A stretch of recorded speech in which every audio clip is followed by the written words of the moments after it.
വാർത്തകൾ തുടരുന്നു. പിന്നോട്ടൊഴുകുന്ന പൊതുവിദ്യാലയങ്ങൾ എങ്ങനെ മികച്ചതാക്കണമെന്നറിയണമെങ്കിൽ എല്ലാവർക്കും തിരൂർക്കാരുടെ ചക്ക സ്കൂൾ എന്ന GMUP സ്കൂളിലേക്ക് വരാം. രക്ഷിതാക്കളുടെയും അധ്യാപകരുടെയും കൂട്ടായ്മയിൽ ആധുനിക സംവിധാനങ്ങൾക്ക് പുറമെ ക്ലാസുകളിൽ വർണ്ണാഭമായ ചിത്രങ്ങൾ ഒരുക്കിയാണ് ഈ കൊച്ചു വിദ്യാലയം വിദ്യാർത്ഥികളെ സ്വീകരിക്കാനൊരുങ്ങുന്നത്.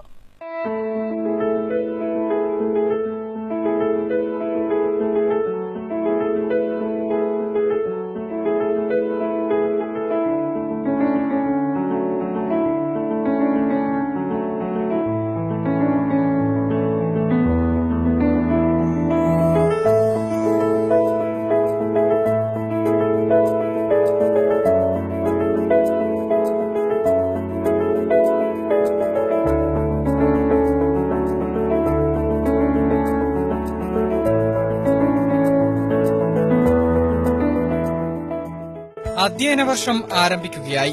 സ്കൂളുകൾ പഴയതും പുതിയതുമായ സൌകര്യങ്ങൾ ഒരുക്കുന്ന തിരക്കിലും. സർക്കാർ ചെലവിൽ ഹയർ സെക്കൻഡറി സ്കൂളുകൾ ഹൈടെക്കായി മാറുമ്പോൾ തിരൂരിലെ GMUP സ്കൂൾ ഒരു ചുവട് മുൻപിലെത്താനുള്ള തിരക്കിലാണ്.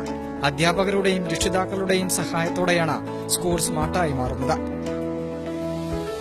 ആധുനിക രീതിയിൽ ലാപ്ടോപ്പ് പ്രൊജക്ടർ സംവിധാനത്തിലൂടെയുള്ള പഠനം. മികച്ച ബെഞ്ചുകളും ബോർഡുകൾക്കും പുറമെ ക്ലാസ് ചുവരുകളിൽ വർണ്ണാഭമായ ചിത്രങ്ങളുടെ അവസാന മിനുക്കുപണിയിലാണ് സ്കൂൾ.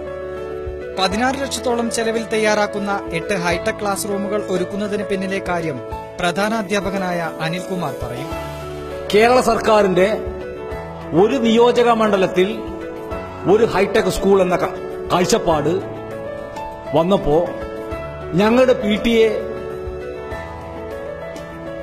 ആഗ്രഹിച്ചത് എന്തുകൊണ്ട് നമ്മുടെ വിദ്യാലയം ഹൈടെക് ആക്കിക്കൂടാ എന്നാണ്. പ്രൊജക്ടർ സംവിധാനത്തിനായുള്ള ലാപ്ടോപ്പുകൾ അധ്യാപകരുടെ സ്വന്തം ചെലവിലാണ് ഒരുക്കുന്നത്. ഇതിനായി ലോൺ സഹായവും സ്കൂൾ അധ്യാപകർക്കായി ഒരുക്കിയിട്ടുണ്ട്. ഈ വിദ്യാലയത്തിലെ മുഴുവൻ അധ്യാപകരും പരിപൂർണമായി സഹകരിക്കുന്നു. കാര്യം എല്ലാ അധ്യാപകരും ചോക്ക് മാത്രം പോരല്ലോ, അവർക്ക് ഇതിന് പ്രവർത്തിപ്പിക്കണമെങ്കിൽ ആവശ്യമായ ലാപ്ടോപ്പുകൾ അത് ഓരോ അധ്യാപകരും സ്വന്തമാക്കേണ്ടതുണ്ട്. അപ്പൊ അതില് എല്ലാ അധ്യാപകരും അതിന് തയ്യാറായിട്ടുണ്ട്. ഒരുമിച്ചെടുക്കാൻ കഴിയാത്തവർക്ക് ബാങ്ക് വായ്പ വരെ ഒരുക്കി കൊടുക്കുന്നു. സൌകര്യങ്ങളും സംവിധാനങ്ങൾക്കും പുറമെ മികച്ച പഠനവും സ്കൂൾ കാഴ്ചവെക്കുമ്പോൾ നിരവധി വിദ്യാർത്ഥികളാണ് പ്രവേശനം ലഭിക്കാനായി സ്കൂളിലെത്തുന്നത്. നിലവിൽ ഒരു ക്ലാസ്സിലായി 80-ലധികം വിദ്യാർത്ഥികളാണ് പഠനം നടത്തുന്നത്. ഇതേ തുടർന്ന് സ്കൂൾ പുതിയ കെട്ടിടത്തിനായും സർക്കാർ സഹായം തേടുകയാണ്. സർക്കാർ ചെലവിൽ കോടികൾ ചെലവഴിച്ച് സ്കൂൾ ഹൈടെക് ആകുമ്പോൾ തിരൂരിലെ ഈ വിദ്യാലയം അധ്യാപകരുടെയും രക്ഷിതാക്കളുടെയും സഹായത്തോടെ സ്മാർട്ടായി വിദ്യാർത്ഥികളെ സ്വീകരിക്കാനൊരുങ്ങുകയാണ്. വെട്ടം ന്യൂസ്, തിരൂർ.